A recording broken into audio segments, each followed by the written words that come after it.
Bonsoir et merci d'être venus nombreux pour cet hommage à Mahmoud Darwish dans le cadre du Maghreb Orient des Livres. Je vais commencer par vous présenter les participants à cette rencontre. Je commence par l'ami de droite, Kazim Jihad Hassan, poète, critique littéraire, éminent traducteur à qui l'on doit des traductions de grande qualité, par exemple des œuvres complètes de Rameau. Il est professeur à l'Institut national des langues et civilisations orientales et c'est lui qui a dirigé le numéro spécial de la revue Europe sur Mahmoud Darwish, revue que vous pourrez trouver à la librairie. Elias Khouri, à ma gauche, romancier libanais que vous connaissez probablement, l'un des romanciers arabes les plus traduits dans les autres langues. Son dernier roman, qui vient de paraître aux éditions Actes Sud, s'intitule Les enfants du ghetto. Mon nom est Adam, dans une traduction de Rana Samara. Et le roman aussi est à la librairie et Elias va le signer à 16 à 18 heures. Rima Steyman est maître de conférence à l'Institut national des langues et civilisations orientales, spécialiste de littérature arabe moderne et contemporaine. Elle a écrit déjà plusieurs articles de grande qualité sur Mahmoud Darwish et elle va lire, elle va parler, elle va intervenir, elle va lire aussi des poèmes de Mahmoud Darwish en langue arabe. Enfin, Darina El-Joundi, comédienne, auteur-interprète de monodrames qui ont eu un grand succès, romancière. Son dernier roman s'intitule Prisonnière du Levant, paru dernièrement aux éditions Grasset. Et elle va signer aussi son livre à 18 heures à la librairie. Alors, hommage à Mahmoud Darwish, il y a une amie qui m'a demandé ce matin, une amie journaliste, pourquoi encore un hommage à Mahmoud Darwish? Il y en a tant. Et il y a 2 ans, une chaire au nom de Mahmoud Darwish a été fondée à Bruxelles par le gouvernement de Wallonie-Bruxelles avec des manifestations culturelles et puis dans chaque ville française, il y a souvent des récitals de poésie de Darwish. Et j'ai répondu ce que je vais répondre devant vous aussi, c'est qu'il y a un mystère Mahmoud Darwish. Voilà un poète, en effet, très exigeant, inquiet, tous les amis qui le connaissent peuvent en témoigner, préoccupé par les problèmes que pose la création poétique et sa réception de nos jours, et qui a réussi quand même à avoir un grand public qui lui est resté fidèle au-delà de sa mort. C'est Mahmoud Darwish. On a essayé d'expliquer, plusieurs personnes ont essayé d'expliquer la raison de cette popularité. Et moi, je pense qu'il y a le mystère, justement, se situe dans la conjonction, à un moment donné, entre une demande sociale et un grand talent poétique, une quête ambitieuse, qui était celle de Mahmoud Darwish. Et on doit ajouter que la personnalité, l'équation personnelle de Darwish, son intelligence bien connue, son élégance naturelle et sa façon inimitable de déclamer ses vers. Alors, poète palestinien, on insiste beaucoup sur un poète palestinien, oui, sans doute, et personne n'a affirmé l'identité palestinienne autant que lui. Après la défaite de 1967, alors qu'il avait 25 ans, des Palestiniens, aussi bien à l'intérieur que dans la diaspora, l'ont découvert, les Arabes aussi, et on l'a affublé du titre de poète de la résistance palestinienne. Et depuis lors, bien entendu, la Palestine, sa géographie, son histoire, sa flore et sa faune ont continué à habiter sa poésie, à lui donner ses images, ses saveurs et ses senteurs. Poète arabe, sans doute aussi. Poète arabe, Mahmoud Darwish est l'un des très rares à être lu et admiré partout dans le monde arabe. Et il ne faut pas oublier qu'il s'est nourri de poésie arabe classique, qu'il a sédimenté très jeune, sédimenté si l'on peut dire, les différents acquis de la poésie arabe moderne. Et cela avant de tracer sa propre voie dans un mouvement perpétuel. Ce qui distingue Darwish, c'est aussi le fait qu'il est resté jamais en place et que chaque recueil, chaque nouveau recueil dépassé, ne serait-ce que par quelques poèmes clés, le recueil qui l'a précédé. Ce qui lui faisait dire lui-même sous forme de boutade qu'il était le critique le plus sévère de sa poésie. Et le plus remarquable, bien entendu, c'est que le public l'a suivi, y compris le public populaire. Mais avant d'être poète palestinien et poète arabe, Mahmoud Darwish était poète. Il était l'un des membres de cette grande famille de grands poètes qui ont accédé à l'universel tout en restant enracinés dans leur langue et dans le terroir de leur pays. Comme eux, il a cherché à, comme il disait, lui ce sont ses thèmes, à explorer les cadences du monde moderne et à donner sa propre définition de la poésie. Alors quelle est cette définition? Ce sont nos amis qui vont répondre tout à l'heure, à commencer par Kazem. Mais on va commencer par lire un poème. Je crois que toutes ces interventions, les trois interventions, seront ponctuées par une lecture de poèmes, d'abord en arabe, ensuite en français. Rima Slimane lira en arabe et Dalila en français. Alors, Rima, si vous voulez,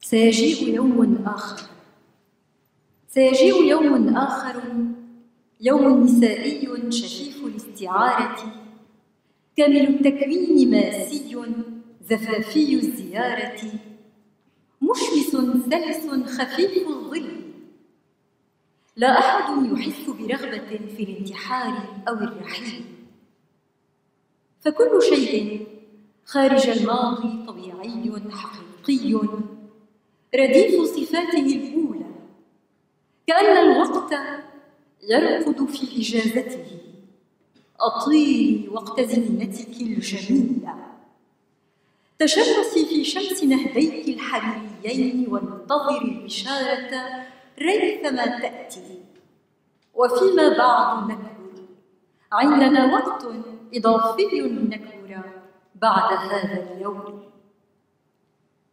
سوف يجيء يوم آخر يوم نسائي غنائي الإشارة لازوردي التحية والعبارة كل شيء أنثوي خارج الماضي يسيل الماء من ضرع الحجارة لا غبار ولا جفاف ولا خسارة والحمام ينام بعد الظهر في دبابة مهجورة إن لم يجد عشا صغيرا في سرير العاشقين.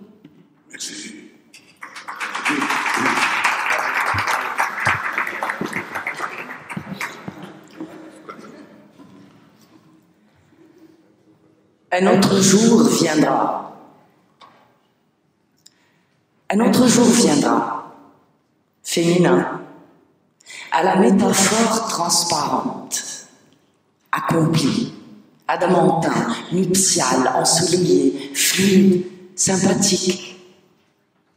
Personne n'aura une envie de suicide ou de migration. Et tout, hors du passé, sera naturel, vrai, conforme à ses attributs premiers, comme si le temps dormait en vacances. Prolonge les beaux temps de ta parure. Ensoleille-toi à l'astre de tes seins de soie et attends la bonne nouvelle. Ensuite, nous grandirons. Nous avons du temps pour grandir après ce jour. Un autre jour viendra, féminin, aux signes chantants, au salut et au verbe azuréen. Tout est féminin hors du passé. L'eau s'écoule des mamelles de la pierre. Pas de poussière, pas de sécheresse, pas de perte. Et les colombes font la sieste dans un char abandonné quand elles ne trouvent pas un petit nid dans le lit des amants. Merci, Davina. Et je vais passer la parole à Kazim Jihad Hassan.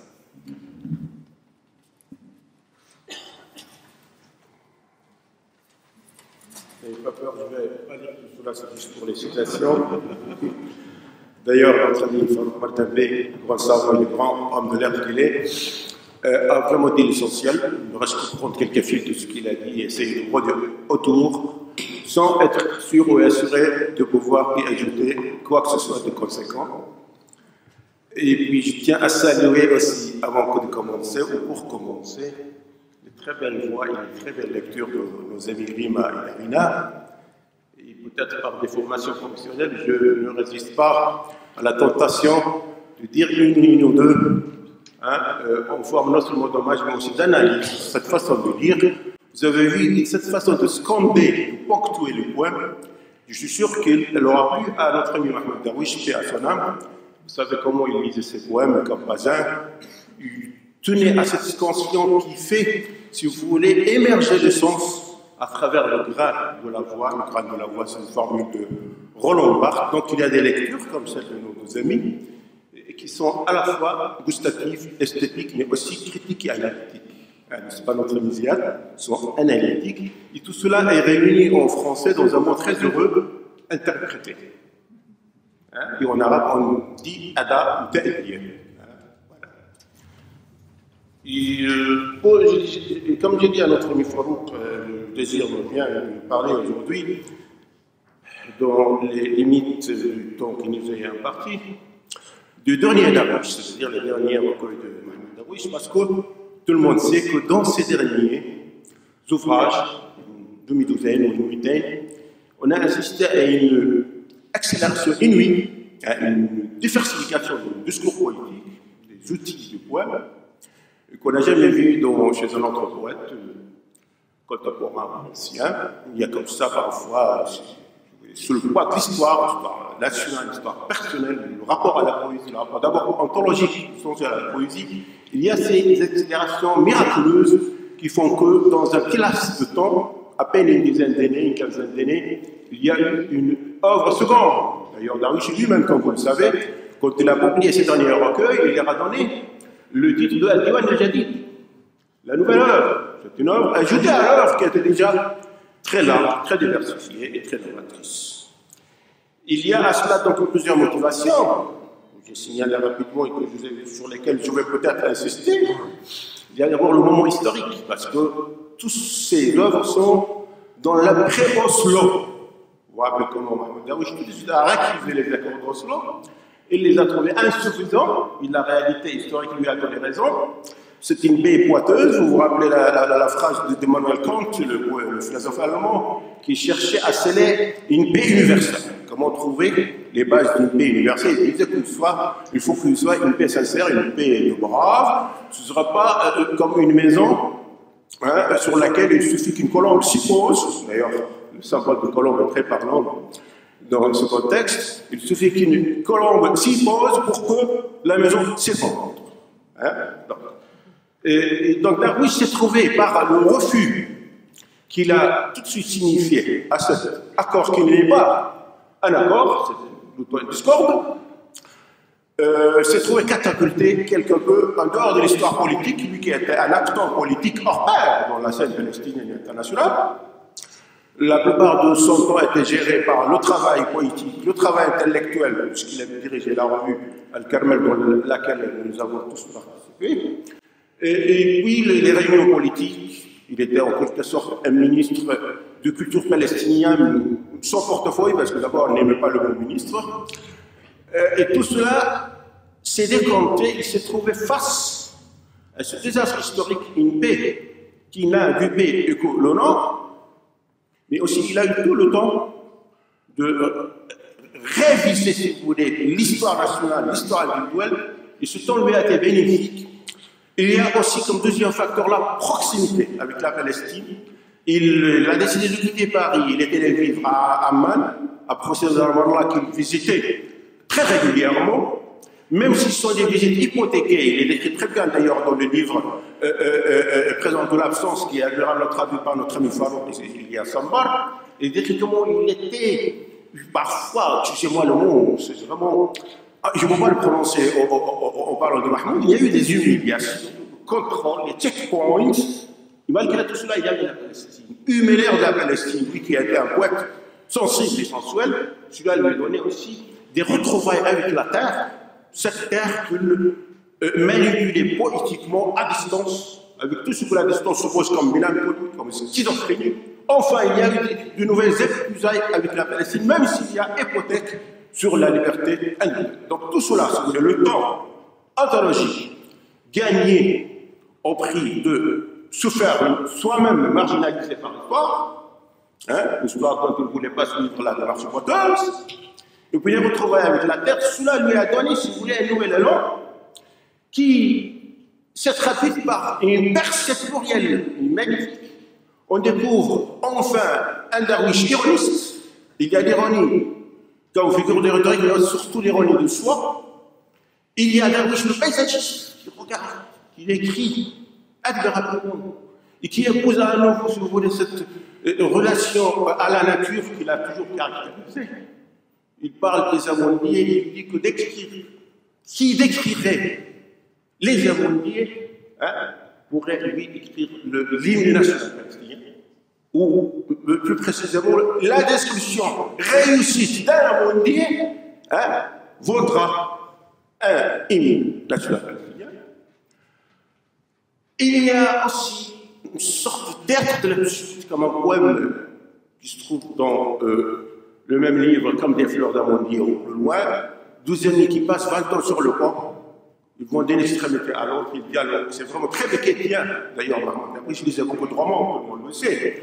Et il a beaucoup profité de la veine romanesque dans sa propre poésie. Il a accroché la poésie de la prose sans être un poète de poème, un auteur de poèmes en prose. Il a approché le roman, je crois, après, à travers ces 3 autobiographies qui ont une veine romanesque évidente. Donc voilà un troisième filon qui est, si vous voulez, une traversée transgénérique. Une façon d'imposer la prose à la poésie et la poésie à la prose, que très peu de monde réussissent. Très peu de monde réussissent. Donc voilà, et puis on a gagné. L'âge aidant, et les déceptions aussi. Charles disait que le poète est celui qui transforme ses défaites en victoire. On a gagné un Darwish, philosophe, un sage, un auteur de maxime, surtout dans ce livre magnifique, que la trace de papillon, que par modestie il intitule Page d'un journal. Or, ce n'est qu'une collection de prose poétique, pour ne pas dire poème en prose, des méditations sur la nature, l'espace, le monde, et la mort, la guerre et autres éléments, et puis des poèmes en vers, qu'il a calé dans le journal. Vous voyez la modestie d'un grand poète qui intitule un livre majeur, d'ailleurs c'est le dernier livre qui a été publié de son vivant, un livre majeur, il intitule il sous-intitule Page d'un journal. Je ne sais pas s'il nous reste beaucoup de temps, mais il faut faire peut-être quelques citations. Par exemple, ce livre-là, auquel je tiens beaucoup, et dont notre ami Rima Sleiman vient de lire un poème. L'attaque de Mafaz, d'accord. Pardon, non, parce qu'elle m'avait demandé l'exemplaire que j'avais le Zaharallah, je me suis dit c'était peut-être de cela. Donc, par exemple, voilà, j'ai parlé d'auto-ironie, il y a un point magnifique, un café, toi, avec ton journal.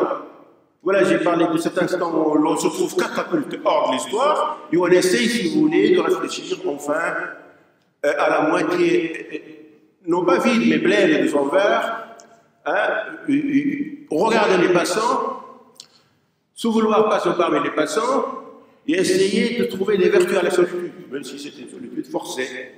Juste 3 ou 4 vers en français dans la traduction de Samba, publié ici dessus. Inquiète-toi avec ton journal assis.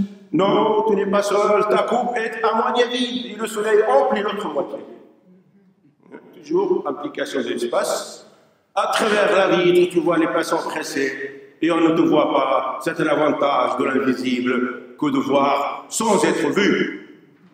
Et à la fin, un café, toi, avec ton journal assis, oublié, dans un coin, personne ne contrarie et ta bonne humeur, personne n'envisage de t'assassiner, que tu es oublié et libre d'imaginer. Donc vous voyez tout de suite, le fait d'être accablé par cette vie qui est projetée sur lui, une désolation, un regret, n'est-ce pas, un moment élégiaque, tout de suite est transformé par l'autre segment de la phrase ou du vers, que tu es oublié et libre d'imaginer.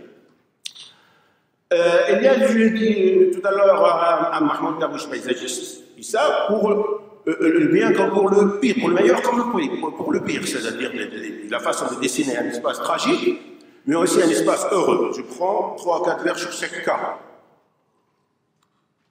Donc, quand il décrit l'espace de la Palestine, dans l'attente d'une guerre qui ne veut pas venir ou qui ne veut pas en finir, et puis d'une paix qui, si vous voulez, se montre à travers la seule nomination donc fallacieuse, il parle d'un vide spacieux, point, cuivre, point, des oiseaux couleur de froment, point, un seul pleureur, point, paresse, un horizon négligé, comme les grands récits, une terre au visage ridé, un été qui baille, souvent ainsi que le chien à l'ombre d'un olivier sec.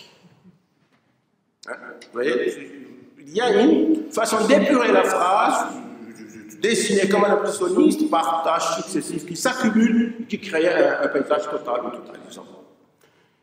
Ça, c'est pour la dysphorie. Mais pour l'euphorie, par moment, le bonheur revient, on ne sait pas comment. Comme ça, on est en accord avec soi-même, avec son poème. On essaye d'échapper à la pesanteur de l'histoire, cela dans cela. Heureux sans savoir pourquoi. Heureux sans savoir pourquoi j'ai traîné le matin avec la force de la déclamation. Je marchais sûr de mes pas, sûr de mes poumons. Une physique, n'est-ce pas? Une physique, non seulement une métaphysique. Sûr de mes poumons. Et une inspiration m'appelait. Viens. Heureux sans savoir pourquoi le chant me portait sur ses instruments à cordes. Et ainsi de suite. Donc vous voyez là aussi, je termine là-dessus, vous voyez là-dessus un poète qui intègre dans son poème la parole sur le poème. C'est un poème dans le poème, ce qu'on appelle en jargon critique, mais c'est le mot est un peu lourd, une dimension poétologique. C'est cela qui sauve aussi le poème et lui donne une dimension critique toujours bienvenue. Merci.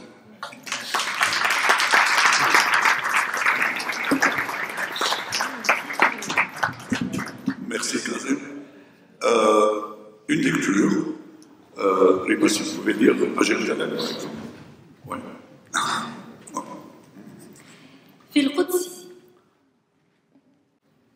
في القدس أعني داخل السور القديم أسير من زمن إلى زمن بلا ذكرى تصوبني فإن الأنبياء هناك يقتسمون تاريخ المقدس يصعدون إلى السماء ويرجعون أقل إحباطاً وحزناً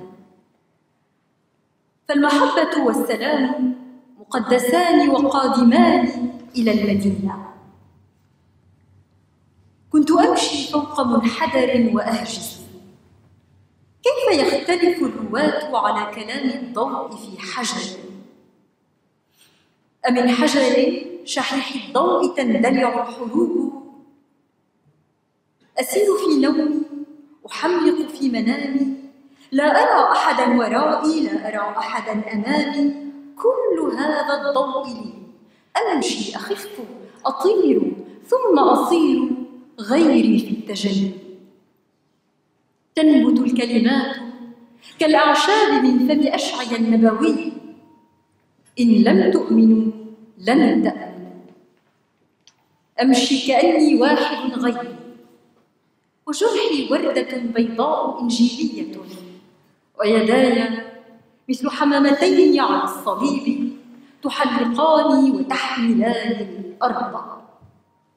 لا أمشي أطير أصير غيري في التجلي، لا مكان ولا زمان. فمن أنا؟ أنا لا أنا في حضرة المعراج، لكني أفكر وحده. كان النبي محمد يتكلم العربية الفصحى، وماذا بعد؟ ماذا بعد؟ صاحت فجأة جندية: هو أنت ثانية؟ ألم أقتلك؟ قلت: قتلتني ونسيت مثلك أن أموت.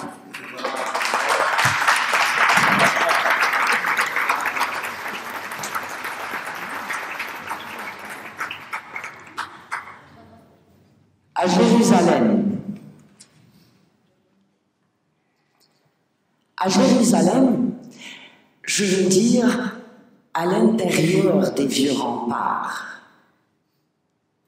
Je marche d'un temps vers un autre, sans un souvenir qui m'oriente. Les prophètes, là-bas, se partagent l'histoire du sacré. Ils montent aux cieux et reviennent moins abattus et moins tristes, car l'amour et la paix sont saints et ils viendront à la ville. Je descends une pente marmonnant. Comment les conteurs ne s'accordent-ils pas sur les paroles de la lumière dans une pierre? Les guerres partent-elles d'une pierre enfouie? Je marche dans mon sommeil, yeux grands ouverts dans mon songe. Je ne vois personne derrière moi, personne devant. Toute cette lumière m'appartient. Je marche, je m'allège, vole et me transfigure. Les mots poussent comme l'herbe dans la bouche prophétique d'Isaïe. Croyez pour être sauvés. Je marche comme si j'étais un autre que moi. Ma plaie est une rose blanche, évangélique. Mes mains sont pareilles à deux colombes sur la croix qui tournoie dans le ciel et porte la terre. Je ne marche pas, je vole et me transfigure. Pas de lieu, pas de temps. Qui suis-je donc? Je ne suis pas moi en ce lieu de l'ascension. Mais je le dis, seul le prophète Mohammed parlait l'arabe littéraire. Et après, une soldate me crie soudain: « Encore toi? Ne t'ai-je pas tué ?» Je dis: « Tu m'as tué, mais comme toi, j'ai oublié de mourir. »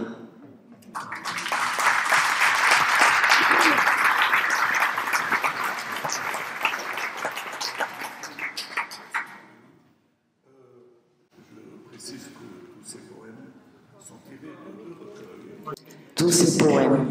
Pardon, je précise que ces poèmes sont tirés de recueils, ne t'excuse pas, et comme des fleurs d'amandier au plus loin, publié chez Actes Sud, dans une traduction d'Elias Samba, qui devait être avec nous, mais malheureusement il est absent de Paris et il n'a pas pu être là. Alors je laisse la parole à Liman, qui va intervenir. Merci. Je tiens d'abord à dire que 10 minutes, d'accord, que je suis honorée de participer à cet hommage rendu à Mahmoud Darwish. tout en précisant en réalité que cet hommage nous le rendons assez régulièrement dans nos classes de cours et auprès de nos étudiants, puisque tous les ans, nous faisons découvrir et redécouvrir les poèmes de Mahmoud Darwish. Donc Darwish est un phénomène, comme vous avez commencé très bien par le dire, Ustaz Fallour, puisqu'il ne suffit pas de faire l'analyse littéraire ou d'appliquer le discours critique sur son œuvre pour comprendre ce mystère de Mahmoud Darwish. Donc, probablement, c'est la rencontre entre un moment historique exceptionnel, une tragédie collective, et une voix d'exception. Ce que je voudrais donc rajouter aujourd'hui, c'est que ce sont peut-être quelques propriétés formelles qui peuvent définir, ou en tout cas aider à définir les caractéristiques de cette voix. D'abord, d'un point de vue formel, l'attachement de Mahmoud Darwish à la métrique arabe classique. Mahmoud Darwish a toujours revendiqué le fait qu'il n'écrivait pas en vers libre et il a régulièrement tenu aussi à dissiper les malentendus à ce propos. Dans les interviews télévisées que vous pouvez voir jusqu'à maintenant en ligne, il a toujours dit qu'il composait la poésie selon les maîtres d'Al-Khalil et également en respectant la rime ou l'idéal d'une rime unique. Comment comprendre ce choix ?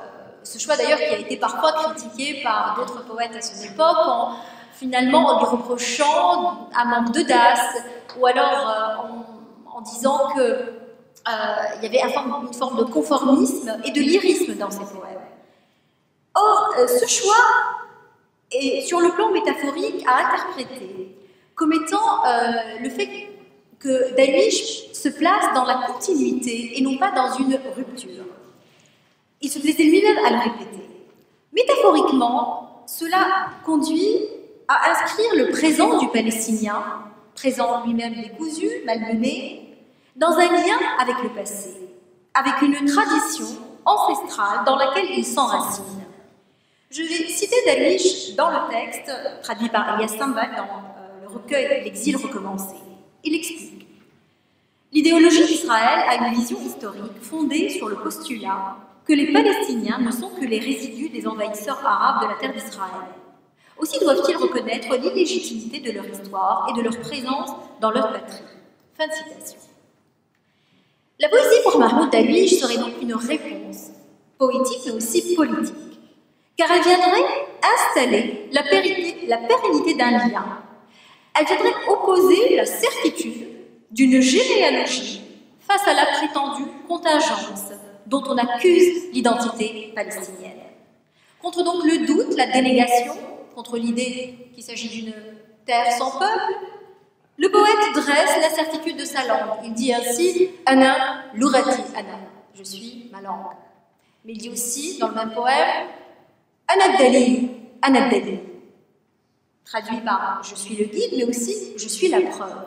Nul besoin d'autre preuve pour prouver l'identité du Palestinien que sa propre langue, Ana, que sa propre présence. Alors, dans ce sens, la rime prend toute sa signification, parce que la rime n'est pas uniquement quelque chose de formel, elle est au contraire un idéal de cohésion. C'est ainsi qu'il va donner le titre « Qafiya min ajli al-mu'allaqat », mais aussi dans un très beau vers extrait de La Ta'ta al-Mafa'al, il va dire « Walikulli shay'in fi mahabbi ar-rihi qafiyatun » toute chose ballottée par le vent a une rime. N'oublions pas que dans la littérature classique, la rime sert à identifier un poème, à le nommer. Vous vous souvenez, on parle de la Mia, de Alfiya. Donc la rime identifie, nomme, fixe, et en cela, elle protège du délitement généralisé. S'inscrit également dans cette esthétique, qu'on peut appeler l'esthétique de la continuité, un autre choix formel. D'abord l'attachement à la rime et au maître unique, mais aussi le choix surtout de la forme poétique de prédilection chez Mahmoud Darwish, à savoir Al-Qasid al-Mudawwara, c'est-à-dire le poème en boucle. Le mot tadwir en arabe vient du mot signifie rejet, enjambement. Il s'agit en fait d'une forme poétique où le poète va sans cesse diviser l'énoncé pour rejeter ou pour faire balancer le dernier terme de l'énoncé poétique sur le vers suivant. La conséquence poétique, c'est que vous ne pouvez lire ces poèmes que d'un seul souffle, d'une seule traite. Il y a donc bien là une esthétique de la continuité, une poétique du lien, je dirais même qui prend la forme d'une résistance, puisque et c'est là une question majeure, parce que nous parlons donc de la poésie palestinienne, comment l'écriture de Mahmoud Darwish n'a cessé de questionner les moyens de la résistance. Nous avons ce magnifique refrain dans son poème Al-Azf Munfarid, partition solo, il dit « Ma naf'u ughniyati ». C'est le refrain du poème, c'est-à-dire à quoi sert ma chanson, à quoi sert la poésie. Et il ne va avoir cesse de questionner ses poèmes, les débuts lyriques, engagés, militants, les poèmes beaucoup plus directs, vers une réécriture sans cesse déployée et redéployée. Alors, résistance par le lien, je dirais même presque comme un fil qui résiste. Un fil qui résiste, on dit qu'il résiste puisqu'ils n'auront pas, ils ne cèdent pas, tout simplement. Ne pas céder, c'est une forme de résistance. C'est dans ce sens aussi qu'on peut comprendre comment Mahmoud Darwish multiplie les références à la poésie classique, à des figures comme Moutanabbi, Jamil Boussaïna, Badr Shakir el-Sayyad. Il veut et il est conscient qu'il est une partie d'un tout. Dernier élément, et je m'arrêterai là, de cette esthétique de la continuité et de la poétique du lien, c'est une autre pratique de l'écriture de Mahmoud Darwish qu'il redéploie très souvent dans ses poèmes, à l'échelle de l'énoncé poétique. C'est le retour des allitérations, des assonances, ce qu'on appelle le jinas en arabe. Par exemple, vous avez dans Fantasia Nay,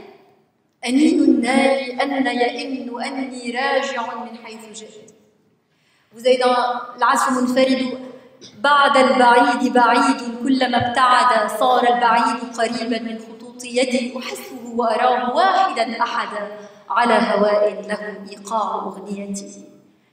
Donc le fait comprend en fait une même racine, et ça c'est à comprendre métaphoriquement, ce sera le dernier point que j'ai développé. Métaphoriquement, qu'est-ce qu'il fait? Il prend un radical, le bord, l'éloignement. Il le scinde, il le divise, il le déplace. Une façon de dire que vous pouvez prendre nos racines, les diviser, les déplacer, à l'épreuve des exils recommencer, mais le déracinement n'est pas l'oubli d'une racine. Le déracinement est le transport de nos racines. Ana al-musafir was-sabil, dit-il. Je suis le voyageur et le chemin. Ainsi, la chute de cette strophe dans l'Azf Munfarid est très éloquente. Qu'est-ce qu'il dit? Je le sens et je le vois un et unique. Donc, l'ultime mot est à l'unité. Du coup, unité, on comprend mieux l'unité du maître et de la rime sur le plan formel et sur le plan politique, unité de la mémoire et de l'identité palestinienne.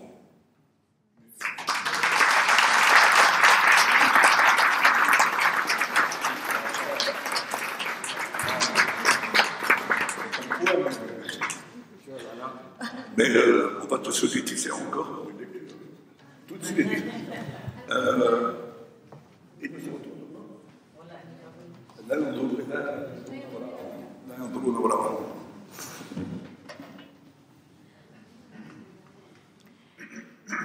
لا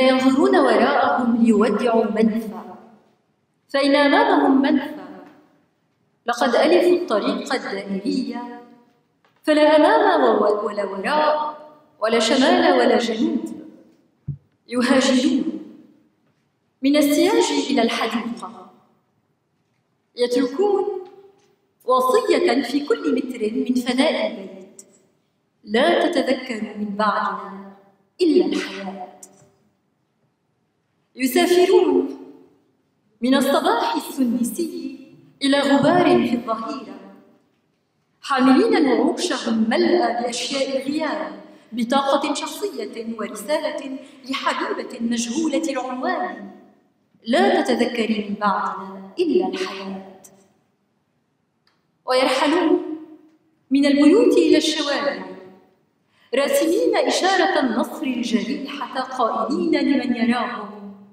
لم نزل نحيا فلا تتذكرون يخرجون من الحكاية للتنفس والتشمس يحلمون بفكرة الطيران أعلى ثم أعلى يصعدون ويهبطون ويذهبون ويرجعون ويقفزون من السيراميك القديم إلى النجوم ويرجعون إلى الحكاية لا نهاية للبداية يهربون من النعاس إلى ملاك النوم أبيض أحمر العينين من أثر التأمل في الدم المسفوك. لا تتذكروا من بعدنا إلا الحياة.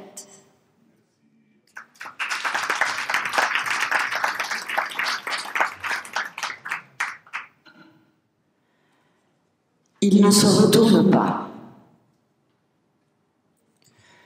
Il ne se retourne pas pour dire adieu à l'exil. Un autre les attend. Ils se sont habitués à tourner en rond, sans devant, sans arrière, sans nord au sud. Ils migrent de la clôture vers le jardin et laissent un testament dans chaque maître du patio de la maison. Après nous, ne vous souvenez que de la vie. Ils voyagent du matin verdoyant à la poussière du midi, portant leur cercueil empli des objets de l'absence, une carte d'identité et une lettre d'amour pour une femme à l'adresse inconnue. Après nous, ne te souviens que de la vie. Ils migrent des maisons vers les rues, faisant lever blessés de la victoire et disant à quiconque les voit, nous vivons encore, ne vous souvenez pas de nous. Ils sortent du récit pour respirer et s'ensoleiller. Ils rêvent de voler plus haut et encore plus haut. Ils s'élèvent et se posent, partent et reviennent, sautent des céramiques anciennes vers les étoiles et reviennent dans le récit. Pas de fin au commencement. Ils fuient la somnolence vers l'ange du sommeil blanc. Ses yeux ont rougi d'avoir tant contemplé le sang répandu. Après nous, ne vous souvenez que de la vie.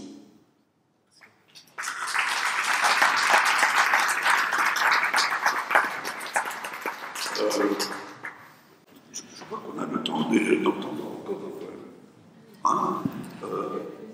Après 10 Oui, après, je passerai pour la dernière. Par exemple, je conseille les plaisirs, moi aussi. Il y a une autre tonalité. هو هادئ وأنا كذلك. هو هادئ وأنا كذلك.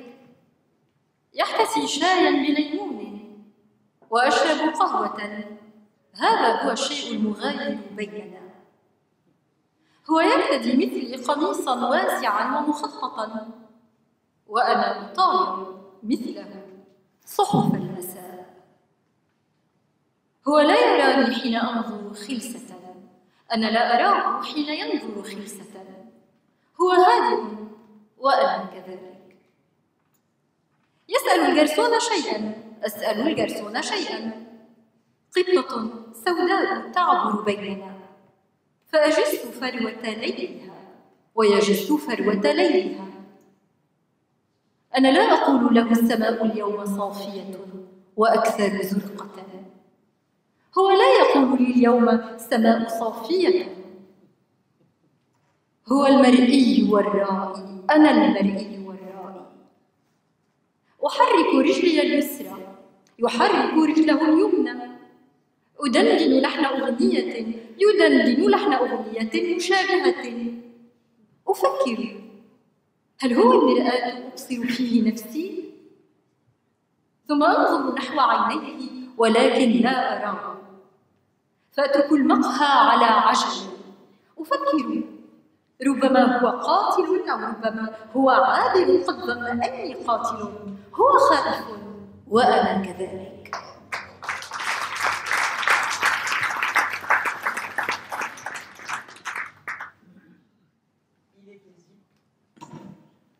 Il est paisible, moi aussi. Il est paisible, moi aussi. Il sirote un thé citron. Je bois un café. C'est ce qui nous distingue. Comme moi, il est vêtu d'une chemise rayée trop grande. Comme lui, je parcours les journaux du soir. Il ne me surprend pas quand je l'observe de pied. Je ne le surprends pas quand il m'observe de pied. Il est paisible. Moi aussi. Il parle au serveur. Je parle au serveur. Un chat noir passe entre nous. Je caresse la fourrure de sa nuit. Il caresse la fourrure de sa nuit. Je ne lui dis pas, le ciel est limpide aujourd'hui, plus bleu. Il ne me dit pas, le ciel est limpide aujourd'hui. Il est vu et il voit. Je suis vu et je vois. Je déplace la jambe gauche. Il déplace la droite. Je fredonne une chanson. Il fredonne un air proche. Je me dis, est-il le miroir dans lequel je me vois? Puis je cherche son regard. Mais il n'est plus là. Je quitte précipitamment le café et je me dis, c'est peut-être un assassin, ou peut-être un passant qui m'a pris pour un assassin. Il a peur. Moi aussi.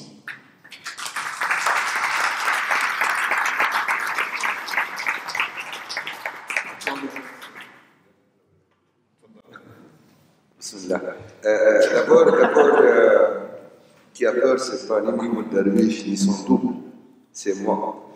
Parce qu'après les poèmes de Mahmoud Darwish, c'est très difficile de parler quoi que ce soit. C'est vraiment très difficile. Et d'abord, je me suis décidé depuis 2 ans de cesser de parler sur Mahmoud Darwish. Parce que j'ai découvert que depuis 2 ans, j'ai commencé à être plus âgé que Mahmoud. Et c'est très pénible parce que notre relation personnelle, j'ai travaillé avec lui quand j'avais 23 ans. J'ai commencé à travailler avec lui quand j'avais 3 ans à la revue Choum Palestinienne, du centre de recherche palestinien. Après, on a continué le travail au Carmel.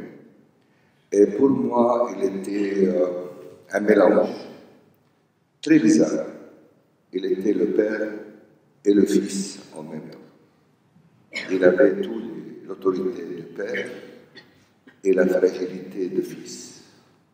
Et donc, la relation avec lui était toujours très difficile. Et quand je me suis décidé de faire cette révolte oedipienne contre le père, la chance à intervenir. Beyrouth a été occupée en 1982. Il y avait un deuxième exil. Et Mahmoud et son autre ont quitté Beyrouth. Donc, la révolte contre lui est devenue sans sens de tout. Donc, vous voyez cet enjeu, cet double enjeu de Darwish, de le père et le fils en même temps, c'est son enjeu profond dans sa poésie. Mahmoud, je peux dire que Mahmoud, c'est le poète de Nakba. Après le Nakba palestinien, les Palestiniens, la littérature palestinienne a entré dans un silence terrible. Et tous les analystes peuvent nous dire que ça fait partie de la trauma après une catastrophe. Et la poésie a recommencé à la fin des années 50 avec un poète palestinien qui s'appelait Rachid Hussein. Et après, Mahmoud est venu avec un groupe de poètes et où ils ont commencé, ce que je peux dire, à écrire le livre de Nakba. J'imagine, je veux imaginer, je suis maintenant en train de travailler sur ça, que le Nakba est un livre imaginaire. Il y a un livre qui est là-bas, que personne ne le voit pas, mais il est là-bas. Et dans ce livre, et les pages de ce livre sont les poèmes les romans, les récits des écrivains palestiniens qui sont en train de créer un tout que je peux appeler le livre de Nakba. Et je pense dans ce livre, qui malheureusement n'a pas cessé d'être écrit, parce que le Nakba continue. Malheureusement, le Nakba n'est pas le passé palestinien, le Nakba est le présent palestinien. Maintenant, à ce moment où je parle avec vous, le Nakba se déroule en Jérusalem, en Cisjordanie, en Galilée, à Haïfa, à Gaza et partout dans la Palestine. Donc, je pense que Mahmoud Darwish a joué un grand rôle de créer l'architecture de ce livre. Et je veux seulement m'arrêter sur quelques points de l'approche, je peux dire de l'approche darwishienne, où il a fait un grand changement dans la conscience palestinienne et dans la littérature arabe. La littérature n'est plus un voix prophétique, le poète n'est plus le guide. Donc, vous avez tout à fait raison. Ana Dalilou, ça veut dire je suis le prof, ce n'est pas le guide. N'est plus le guide. Le poète, c'est quelqu'un qui formule la langue et le langage de cette expérience terrible palestinienne. C'est pour cela que Mahmoud Darwish a écrit Je suis ma langue. Et il était en train de s'identifier totalement avec cette langue. Il était en train de s'identifier tellement avec la poésie, où il arrive à un moment où on ne peut plus séparer le poète de la poésie. Donc, les éléments que Mahmoud a ajoutés, et je pense qu'il continue à ajouter. Parce que comme il a dit qu'il a oublié de mourir, ça veut dire que ces textes sont vivants jusqu'à maintenant, sont vivants avec nous, et nous sommes en train d'interpréter et de réinterpréter ces textes. Et chaque fois qu'on fait la réinterprétation, on découvre des éléments très fraîches, très nouvelles, qui nous guident vers des endroits nouveaux. La première, c'est le double. Et le double, je prends votre approche avec cette relation avec la tradition arabe. Le double chez Mahmoud Darwish est la continuation de duel de Amr al-Qais. Il y avait toujours le poète, et ça, et l'ombre. Le poète et l'ombre.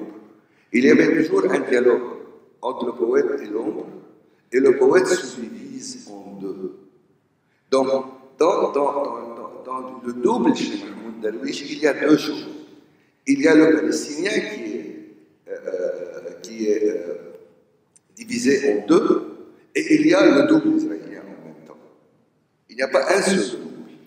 Et c'est dans cet enjeu très complexe, Mahmoud Darwish est arrivé à formuler ce genre de poème, pas seulement qui est circulaire,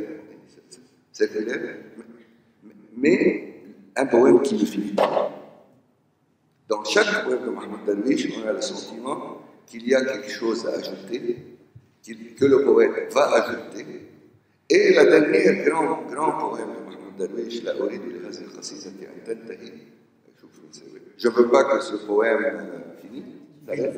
s'achève, nous donne un indice très profond, très important de cette ouverture dans le poème. Donc, il y a d'abord le double, deuxièmement, il y a le miroir, et je veux m'arrêter seulement sur un des miroirs qui a été créé par Darwish, c'est le miroir de Rita.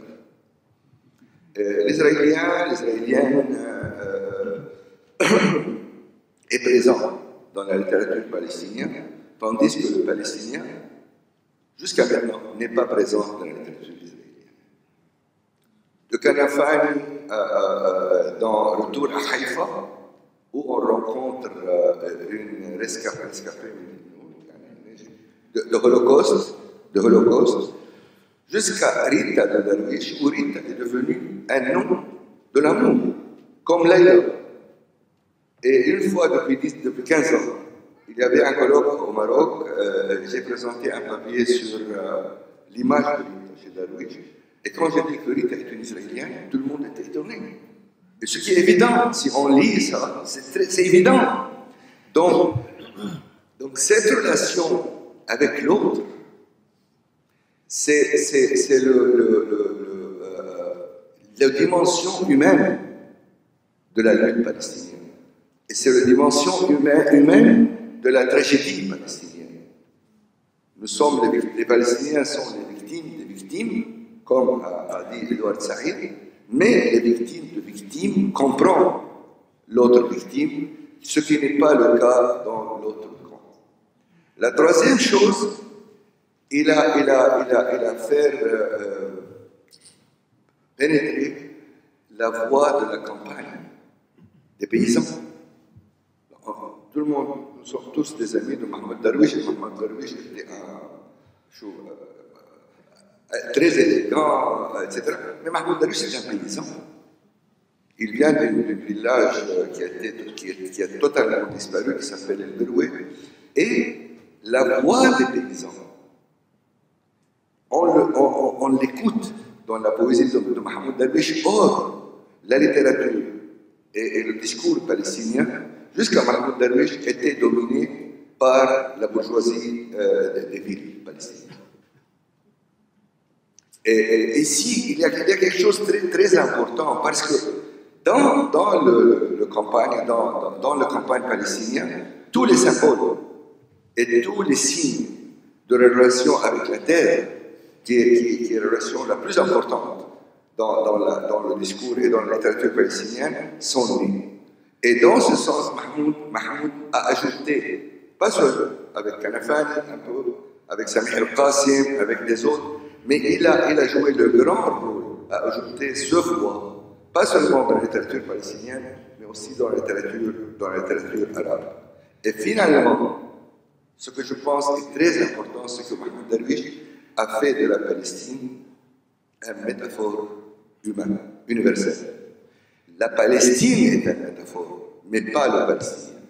Ce qui est la grande différence, la grande rupture que Mahmoud a fait avec la littérature de son temps. Si on lit Kanafani, qui est un grand écrivain dans Les hommes dans le soleil, et les Palestiniens ont décrit comme des symboles ou des métaphores.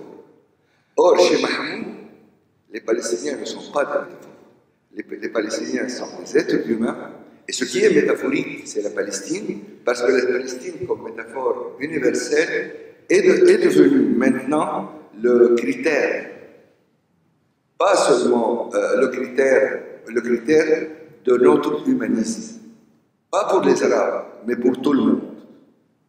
Maintenant les Palestiniens, et ce qui se passe en Palestine, fait un grand indice de ce que ça veut dire humanisme. Et quand les Arabes, ça veut dire le régime arabe, ont fermé les yeux sur la tragédie palestinienne, la tragédie est devenue chez eux. Et maintenant, les Arabes, les Syriens sont devenus des métaphores universelles. Et Mahmoud Darwish, c'est un des rares voix qui pouvait incarner dans son expérience, dans cette transparence. Une fois était en train de discuter avec Mahmoud, il m'a demandé, je pense, d'un poème. Je lui ai dit, c'est pas de la langue, c'est de l'eau. C'est la transparence de l'eau qui coule. Et dans cette expérience-là, je sens que comme a dit Khalil bin Ahmed al-Farahidi, qui a été cité par Rima, il a dit que les poètes sont les princes de parole. Je pense que Mahmoud Darwish continue cet héritage d'être un prince de parole, pas seulement dans la langue arabe, mais dans toutes les langues. Merci.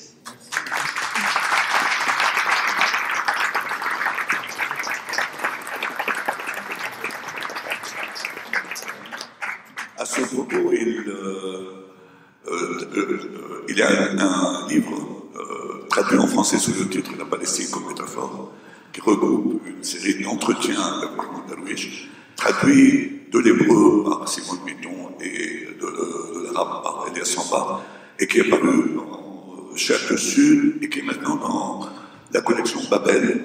Je l'ai vu sur les tables de la librairie, alors je vous le conseille. Baroque peut le signer. Voilà. Et on va placer la lecture aussi. Je pensais pour décrire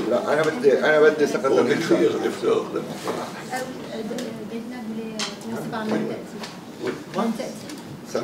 بدكم لم تأتي؟ كم كذا لوز هي بدك بعدين كذا لوز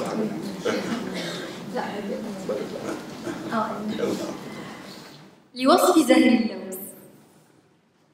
ولوصف زهر اللوز لا موسوعة الأزهار تسعفني ولا القاموس يسعفني. سيخطفني الكلام إلى أحابيل البلاغة، والبلاغة تجرح المعنى وتمدح جرحه كمذكر يملي على الأنثى مشاعرها. فكيف يشع زهر اللوز في لغتي أنا وأنا الصدى وهو الشفيف كضحكة مائية نبتت على الأغصان من خفر الندى، وهو الخفيف كجملة بيضاء موسيقية، وهو الضعيف كلمح خاطرة تطل على أصابعنا ونكتبها سدى، وهو الكثيف كبيت شعر لا يدون بالحروف. لوصف زهر اللوز تلزمني زيارات إلى اللاوعي ترشدني إلى أسماء عاطفة معلقة على الأشجار. ما اسم هذا الشيء في شعرية لا شيء؟ يلزمني اختراق الجاذبية والكلام لكي أحس بخفة الكلمات حين تصير طيفاً هامساً فأكونها وتكونني شفافة بيضاء. لا وطن ولا منفى هي الكلمات، بل ولع البياض بوصف زهر اللوز، لا ثلج ولا قطن. فما هو في تعاليه على الأشياء والأسماء؟ لو نجح المؤلف في كتابة مقطع في وصف زهر اللوز لانحسر الضباب عن التلال وقال شعب كامل هذا كلام نشيدنا الوطني.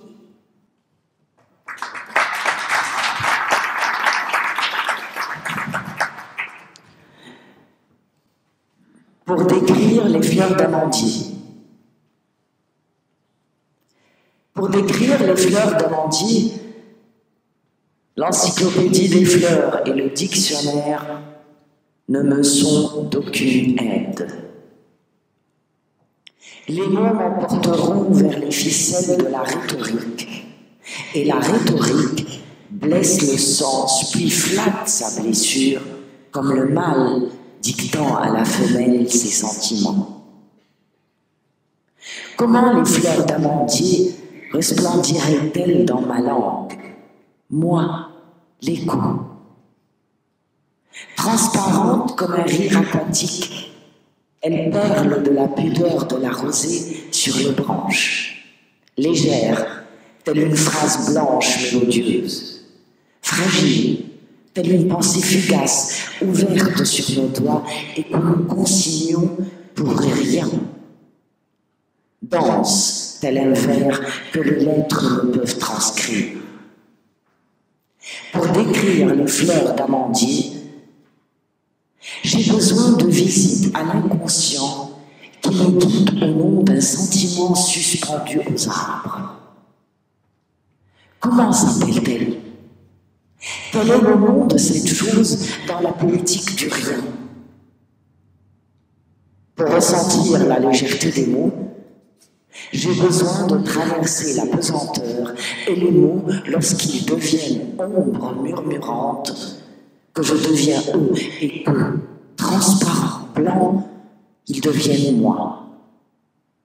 Ni parti ni exil, que le mot.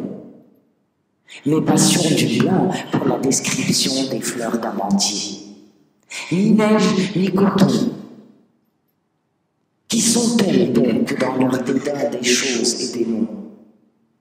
Si quelqu'un parvenait à une brève description des fleurs d'amandier, la brume se rétracterait des collines et un peuple dirait à l'unisson: les voici, les paroles de notre hymne national.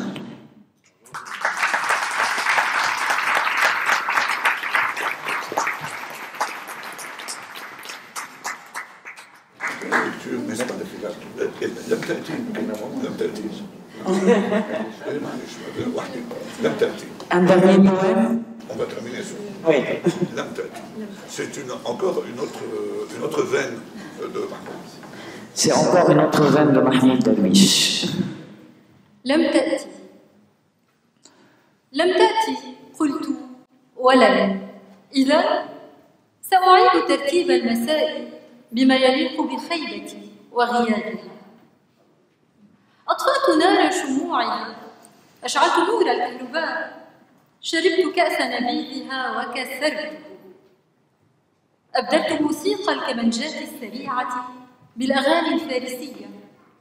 قلت لم تأتي، سأمضي ربطة العنق الأنيقة، هكذا أرتاح أكثر. أرتدي بيجامة زرقاء، أمشي حافيا لو شئت، أجلس بارتخاء القرفصاء على أريكتها فأنساها وأنسى كل أشياء الغياب. أعدت ما أعددت من أدوات حفلتنا إلى أدراجها، وفتحت كل نوافذي وستائري، لا سر في جسدي أمام الليل، إلا ما انتظرت وما خسرت. سخرت من هوسي بتنظيف الهواء لأجلها، عطرته برذاذ ماء الورد والليمون. لن تأتي. سأنقل نبتة الأوركيد من جهة اليمين إلى اليسار لكي أعاقبها على نسيانها. غطيت مرآة الجدار بمعطف كي لا أرى إشعاع صورتها فأندم. قلت أنسى ما اقتبست لها من الغزل القديم، لأنها لا تستحق قصيدة حتى ولو مسروقة. ونسيتها وأكلت وجبتي السريعة واقفا، وقرأت فصلا من كتاب مدرسي عن كواكبنا البعيدة، وكتبت كي أنسى إساءتها قصيدة. هذه القصيدة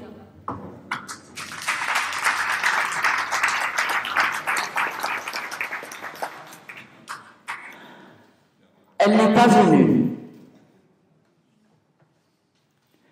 Elle n'est pas venue, j'ai dit, et elle ne viendra pas. Je remettrai en ordre la soirée comme il sied à ma déception et à son absence. J'ai éteint la flamme de ses bougies, allumé les lampes, bu son verre de vin et brisé sa coupe. Remplacer la musique des violons trépidants par des chansons persanes.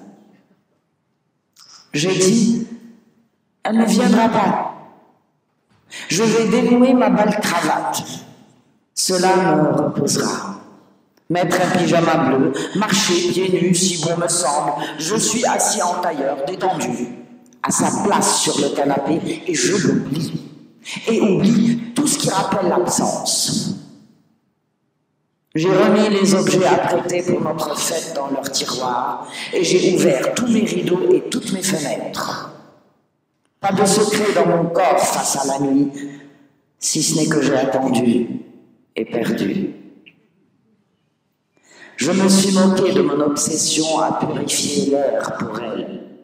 Je l'ai vaporisé d'eau de rose et de fleurs d'oranger. Elle ne viendra pas. Je déplacerai l'orchidée de la droite vers la gauche pour la punir de son oubli. J'ai recouvert d'un manteau le miroir au mur pour ne pas voir les reflets de son image. Et je m'en suis repenti. J'ai dit, je vais oublier les emprunts aux poèmes d'amour anciens. Elle ne mérite pas un seul poème, même plagié. Je l'ai oublié. J'ai pris une rapide collation debout, lu le chapitre d'un manuel scolaire sur nos planètes lointaines et, pour oublier cette heure, j'ai écrit un poème. Ce poème.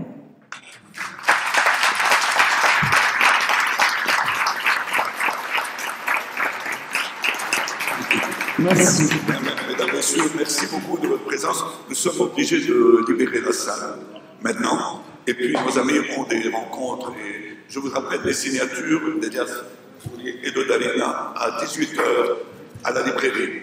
Merci beaucoup de votre présence.